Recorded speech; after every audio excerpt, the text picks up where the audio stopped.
Our place, somewhere in suburban North America. Our time, the regular Thursday night game.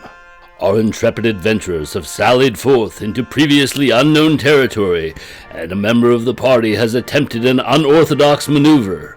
Forever GM Larry Smilax consults the rules. Will he make the right call? You be the GM.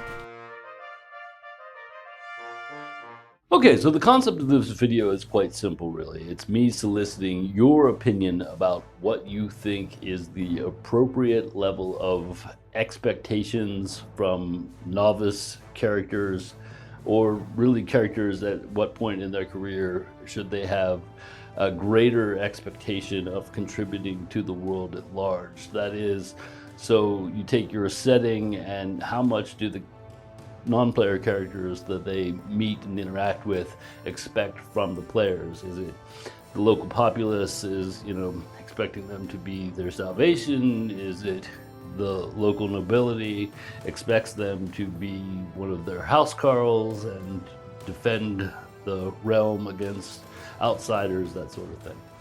So what I'm going to do is break this down into 4 different categories, and I'm choosing 4 because I want to tie it to a poll on my community page, and you can only post 4 items in your polls there nowadays, so we're going to stick to these 4.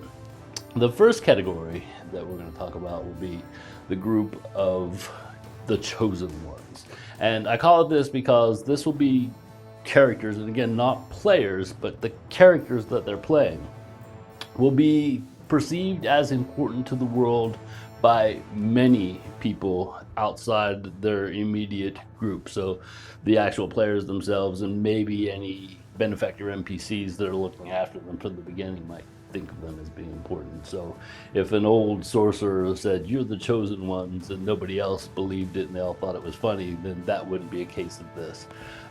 However, if most of the populace, be it the commoners and the nobility, all have this expectation from the outset that these are the players, though they be novices at the beginning of their adventuring careers, they will ultimately be the ones to provide salvation and protect the realm from whatever the major threat is. So then our second group is going to be the rising stars. And we'll distinguish this group as, while they begin their careers as novice adventurers who are given relatively little to no notice, they're sort of working dungeon to dungeon to pay their bills. And it is only once they kind of break into the intermediate levels, kind of, if we're thinking about Dungeons & Dragons first edition, they're breaking out of the early levels into the intermediate levels, maybe even as low as levels 4 or 5, but it's at that point where they're starting to be recognized as capable adventurers who can provide more than just lining their own belt pouches with coin and having a night of debauchery down at the local tavern. They're starting to be looked at by, again, the world at large as somebody that can be depended on to provide some sort of benefit to that world. So the third group that we're going to look at then, we'll just call the hard knockers. The idea here is these are adventurers who have lived by the sweat of their brow and their sorcery and sword as they've gone along, have won their way out of dire circumstances the hard way. They've been through the school of hard knocks. And so the wider world really hasn't paid much attention. Of course, if they're throwing coin around in town, everybody's happy to see that as long as they're making money out of it too. But there's not this expectation that the characters, again, not the players, are there to benefit the world at large, or that they're going to do something of major import within that world at large, be that the local town or the whole realm or the entire world. And they've had to, like I said, go through the hard way and without any real support along the way. And then the final category we'll look at, I'm going to call the dark horses. And these are the ones that have gone through their entire career. They've reached the point where they're starting to attract a retinue of followers and build their own strongholds. And it is only at that point that the powers that be recognize them as important and capable in a way that they wish to reach out to them to have them perform some sort of major service, or the expectation is that these are the only ones that will be able to save us from the dragon or the massive army of undead or the otherworldly cosmic level being that's been summoned from who knows where to destroy everyone and everything, unless someone steps forth and saves the village or the, again, the kingdom or the world, whatever it might be. And so those are going to be our 4 groups then. And it'll be the kind of where they are in the course of their careers, their trajectory of their progression as player characters.